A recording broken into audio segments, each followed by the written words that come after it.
And all my gamers and NFT enthusiasts, the Hip Hop Uncensored podcast is hooked up with the Lightest Sphere Network to offer you something special. Go to the top line of the description box and click on the link to play a season preview of the game Finesse Shadow Warriors. Is brought to you by play.finesse.fun. Go to the top line of the description box if you into NFTs and if you into gaming. Go have nonstop fun. Tell me your boy Oga sent you. The link is at the top line of the description box. Play.finesse.fun. Go get it.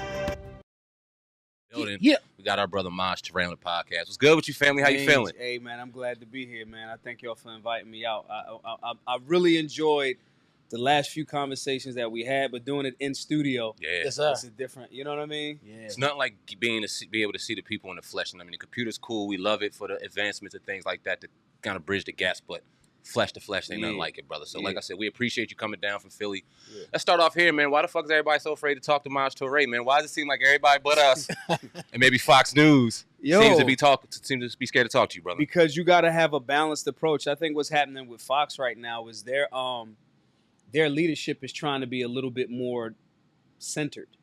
Right now, people that's extreme right, they're gonna say, "Oh, they acting like leftists," and it's like, nah, maybe they're just adding more, actual diversity of thought to the situation. So if you're not really trying to be balanced, the conversation is definitely going to scare you. Just because of the fact that it's, when you take an objective approach, right? When you say, nah, I agree with this, but I don't agree with that, and it might be from the same person, and especially if it's somebody that we supposed to villainize. If I'm not supposed to say, yo, I like some of the economic policies from Trump, but I dislike him. I think he's weak on the Second Amendment. Right. We're not supposed to take that balanced approach. And so in essence, what happens for me, to your question, is if I'm not in 100%, 90% lockstep with the narrative or whatever's platform, they just won't have me on. And I get it. I understand the thought process. It's the same thing that Rizza Islam runs into. You know what I'm saying? And it's like, all right, cool. I get it. Y'all have a pecking order and a narrative and a platform and advertisers that are only going to allow your leash to be this far. Right. Having me around may potentially, it'll help your viewership. It'll help the conversation. It'll help all of the things that people say that they want. Yeah. But, it depends on what your real bosses will allow you to do. Right. And so the fear factor kicks in, and I get it. If I was, sometimes I got to fire people too. If they're not doing what I need them to do for, whatever. It's just, I wish they would be more honest about it, and say, hey man, we can't have you on because, who was honest? My brother Van Lathan. I did his podcast when he was over at TMZ a few years back. Okay. And I was like, yo, what's up, Van? Like, let me do the higher learning joint with you and Rachel. Right. And he was like, all right, let me see what's up. And he hit me back and was like, nah, bro, Rachel and the team ain't fucking with it. Yeah. And I'm not saying it as a diss. Right. Yeah, I got you. But, and he said something that I thought was very honest. And I hope he doesn't take it, negative that I'm saying this way. But he was just like, nah, man, we had somebody else on. I think it was Glasses Malone or something. He was like, the viewers got mad. And I'm like, what? On one level, I'm like, well, let's be mad. Why are you mad? Let's have the conversation about it. But on another level, respectfully to their platform, I understand because Twitter's a great example. Right. When they love you, it's here. Yeah. Oh yeah, shit's crazy. Then you say something that challenges a narrative, and if your dollars are associated with that fluctuation, fluctuations don't look nice when you talking about ad revenue. Right. And if you're trying to monetize that a certain way, I get it. So that's the honesty of what happens and happened there. Right. But I don't take it as a diss. I take it as a badge of honor. Like if you really thought, even if you were opposed to some of the things that I might say, right. If you really thought you were built to have a genuine conversation with me, then you wouldn't be afraid. Right. But the reason why a lot of these places avoid me, and it's not like on some arrogant, I'm not fucking the bubonic plague, you know what I'm saying? But it's just like on some, I understand, you're not really built to have a long format conversation with me, especially if you're on the opposite end of, let's say, the gun conversation. Because I'm going to make you look really, really silly. You know what I'm saying? Respectfully. And it's not, we all humans. We all live in America for the most part. it's not a diss. It's just, if you have a narrative, I will fuck your narrative all the way up on accident, on a oops. Right. So that's the primary reason why. Gotcha. Now, I know we kind of talked about it briefly before, but the Breakfast Club, Yeah. they didn't have you on there, right? Yeah. What was their reasoning why? Did somebody tell you they couldn't have you on for a certain reason, or what was that whole story? I think for the same reasons. That's not it. Okay. They pussy. That's the real answer. And I like the Breakfast Club. Yeah. I like I love that Charlemagne has a chokehold. And when I say they are pussy, I'm not attacking them as humans. Right. I'm saying those are scary moves. That's a scared person's move. Right. Or it's a gatekeeper move. It's only one of the two. You know what I'm saying? Mm-hmm. You can't say that the conversation wouldn't be you can't say that we haven't put in the work in the community. You can't say that. Right.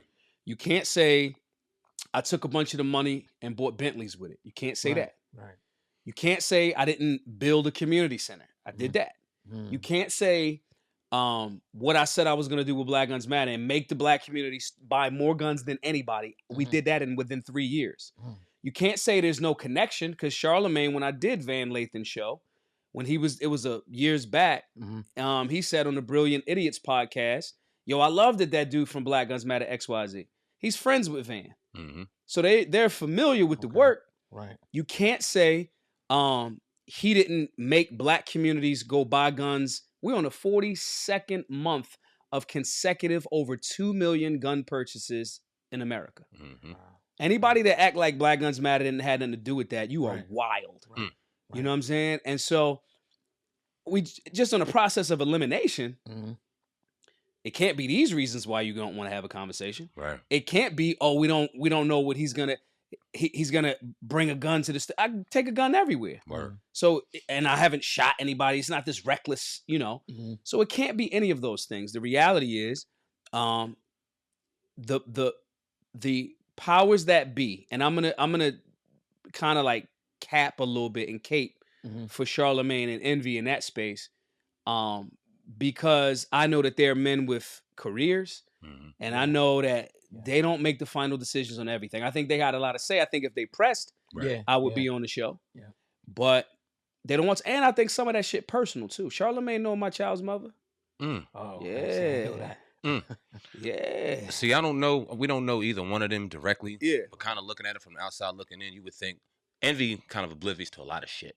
Charlemagne's not. Yeah. You know what I'm saying? So if you've seen Umar on there, we've seen Dr. Boyce on there, we've seen RZA on there. We've seen people give it up for our community on that platform. So now you go narrative, but that's another part of it. Where we're coming to is, and when you mix all of those people that I either have relationships with, Dr. Boyce has been on there. Yep. They haven't asked him to come back because he's talking about economics. Yep. Right? RZA. Has RZA been on there? I don't think RZA been on there. If he was once, maybe. I don't think he was on there. I'm gonna look it up. Or he was on there with a group of people, possibly. I don't think he was on there. I'm gonna look. This is gonna sound fucked up. The vast majority of the people that have been on there, right? It's easy to try to ridicule and discredit Dr. Umar. It's easy to do that. Yeah. And if you don't have a long format conversation with him, he'll give you meme material. So that's gonna be good. You know what I'm saying? And that's not a shot to Doc, because I think that Dr. Umar is one of our greatest orators that we've seen in a long time. Like, he give me like Garvey orator skill. Yeah. For sure. Right? But now you come into the conversation about, I get the hood to buy guns. I get the hood to resist tyranny. That's a brass tacks, very simple conversation. That's if you violate me, we will shoot you. Yeah. You know what I'm saying? And still, all of the other things that we do, yoga classes, you know what I'm saying? We do conflict resolution. The firearms at last resort.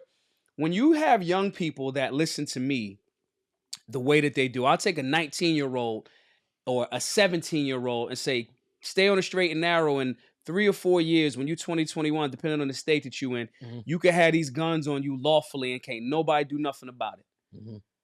Now we're talking about adding to the masculinity quotient. Right. Now we're talking about, well, Maj is in the gym. Maj is, we just put a Bitcoin ATM machine in the Solutionary Center. Now we're talking about economic. So the reason all of those people that you mentioned that may or may have not been on the Breakfast Club, I'm a slither or a good percentage of all of those people. I read like RZA read. I might not be as suited like RZA is. He from the nation, so he got a lot more. I got on the suit. Me, I'm like, bro, we gonna go get drinks. Word. You know what I'm saying? So like, I'm, if I'm a 7 out of 10 in all of these different areas, that and young people respond to me, I understand why you can't have me on your show. It will fuck your money up. Your investors and your advertisers, their money is in other bags too. So we want you to come on. You guys can talk about the stuff that you're talking about, but brothers ain't gonna go join. And I'm not knocking it, or they shouldn't. But brothers may not necessarily join the Nation of Islam, but they gonna go buy some guns. People might not go be a psychologist or psychiatrist like Dr. Umar, but they gonna buy some guns. Everybody, all of the things that I would lead all of these people to on these different rabbit holes, you cannot have people like me. I'm Allen Iverson in the gun community. I'm going to change the whole thing, the way that these people, view it. And so from a business perspective, if I'm selling death and destruction over these airwaves, and I've made positivity, I make positivity and eating healthy and working out and being financially responsible, I've successfully made that shit look like some square corny shit. And here I come. Maj might drink, but Maj don't get crazy high. You know what I'm saying? Maj is, and I don't even drink. I usually drink in the safety of my crib or around people. Like, who's our designated shooter? Who's our designated driver? Who's our designated shooter? Right? This is still a form of, even in my vices, there's a form of discipline. So you cannot have it. It's not gonna make sense. It actually, I, as the investor, want death there, and my other bags are in, I want you to go to jail. I want you to go to prison. I don't really care about this black shit, white shit that you're talking about. I want y'all to be divided. I want y'all to argue. And my bigger bag, showing these people on the Breakfast Club, is kind of like the fuel to have the conversations and all that, and y'all can talk, but I can't have nothing in here that's really gonna cut down on that prison pipeline. Right. You know what I mean? And I'm walking around talking about fuck that vaccine. I'm talking about you got get his fucking ass. Do not let him be nowhere near our cameras. And it's smart. Right. Now, speaking of Dr. Umar, I remember one time he was talking about like teaching kids arms training. You know him, so did y'all ever hook up with that aspect of his school of teaching kids arms training? So I know of him, but I'm careful with words. I think a few years ago, some of his folks reached out. And we were working on trying to get the center, like he was working on that building. Yeah. And he's got it, because I want to put that out there, because like a lot of people are like, oh, he ain't never going to da-da-da-da-da-da. I would absolutely work with Dr. Umar on that. Right. There's a lot of people, I'm in weird rooms with, or I have good relationships with people that don't like people. Right? Like, there's Dr. Boyce is a friend of mine. Yeah. And like him and Umar kind of like got this weird thing. And I don't even know. I'm like, I'm showing up late. Like, I've been talking to Mark Lamont Hill lately. Right? And him and Dr. Boyce don't. Yeah. And I'm just in this weird Venn diagram. I'm like, hey, y'all, like, can we just kick it? You know what I'm saying? But yeah, I would absolutely do something with Dr. Umar, because I just would do it in a way where I would want all of these different satellites or moons on my planet to recognize that I'm not trying to backbite any of them. I don't, because, this YouTube, and I'm about to be like a YouTube person now. Like, I really like I struggled with that, because it's like, well, they ain't doing nothing for real in the community. Well, now I got to do both, right? Yeah. That space is it can be very like the street. Like, oh, you rock with him, I'm trying to figure out a way to do that where, all right, hey guys, I know you don't like him and you don't like him. But is there a way that I can help and work with everybody doing the thing? So I'd absolutely do that. It's like I had in Miami, we did the Solutionary Summit the second year. We had Dr. Boyce. I keep saying Dr. Boyce like Dr. Boyce got beef with everybody, right? But, him and Kwame Brown was both at the Solutionary Summit. Oh, really? Yeah. I mean, I made sure that they was in separate hotels. You know what I'm saying?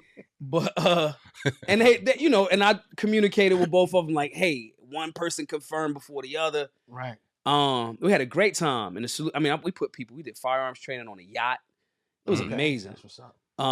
But I would absolutely work with Doc, meaning Dr. Umar. Mm-hmm. And if anybody knows him, like put the word out, because I want to work with anybody that is a rebel, that is trying to, in essence, strengthen our community. Right. Which in turn, I don't see why anybody would give pushback, because in turn, America's strengthened if we do it that way.